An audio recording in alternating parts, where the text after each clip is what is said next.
കേരളത്തിൻ്റെ അന്തസ്സ് കെടുത്താൻ വേണ്ടിയിട്ട് മഹിളാ മോർച്ചക്കാർ ഇറങ്ങി ബസ്സിൽ സമരം ചെയ്യാണ്. ഞങ്ങൾക്ക് ഫ്രീ ടിക്കറ്റ് എവിടെയാണെന്ന് ചോദിച്ചുകൊണ്ട് ഒരു ഗവൺമെൻറ് ഒരു കാര്യം പറഞ്ഞിട്ടുണ്ടെങ്കിൽ ആ ഗവൺമെൻറ് അവിടെ ഇരിക്കാൻ പറ്റിയിട്ടുണ്ട്. ഗവൺമെൻറ്റിന് സീറ്റിൽ കയറി ഇരിക്കണമല്ലോ എല്ലാവരും.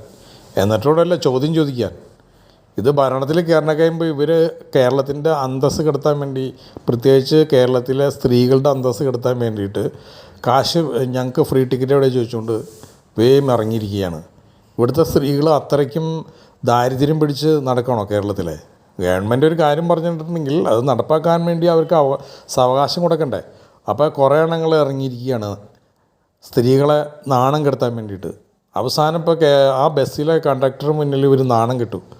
ആ കണ്ടക്ടർ പറഞ്ഞില്ലേ, സഹോദരിമാരെ, ഇവിടെ നിങ്ങൾക്ക് ഫ്രീ ടിക്കറ്റ് തരാനുള്ള ഒരു ഓർഡറും ആയിട്ടില്ല. അതിൻ്റെ കാരണം പുതിയ ഗവൺമെൻറ് ഭരണത്തിൽ കയറിയിട്ടില്ല. അതിനു മുമ്പ് നിങ്ങൾ ഫ്രീ ടിക്കറ്റ് ചോദിച്ചുകൊണ്ട് വന്നു കഴിഞ്ഞാൽ ഞങ്ങൾ എവിടെ നിന്ന് എടുത്ത് തരാനാ? ഒരു പണി ചെയ്തോളൂ. നിങ്ങളുടെ കയ്യിൽ പൈസ ഇല്ലെങ്കിൽ ഞാൻ എൻ്റെ ശമ്പളത്തിൽ നിന്ന് നിങ്ങൾക്ക് ആ ടിക്കറ്റ് തരാം. എൻ്റെ ശമ്പളത്തിൽ നിന്ന് പിടിച്ചോട്ടെ, ഞാൻ ആ പൈസ ഗവൺമെൻറ്റിന് കൊടുത്തോളാം. ആ ടിക്കറ്റ് എൻ്റെ വക നിങ്ങൾക്ക് തന്നേക്കാം, പോരെ?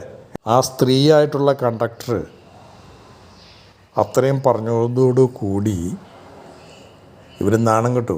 പക്ഷേ ഇവരത് മേടിച്ചു. അതാണ് ഏറ്റവും വലിയൊരു വിരോധാഭാസം. അവരത് പറയുമ്പോൾ ആ അന്തസ്സ് തിരിച്ചു പുലർത്താൻ ഇവർക്ക് കഴിഞ്ഞില്ല. കാരണം ഇവർ യുവമോർച്ചയാണ്, യുവമോർച്ച.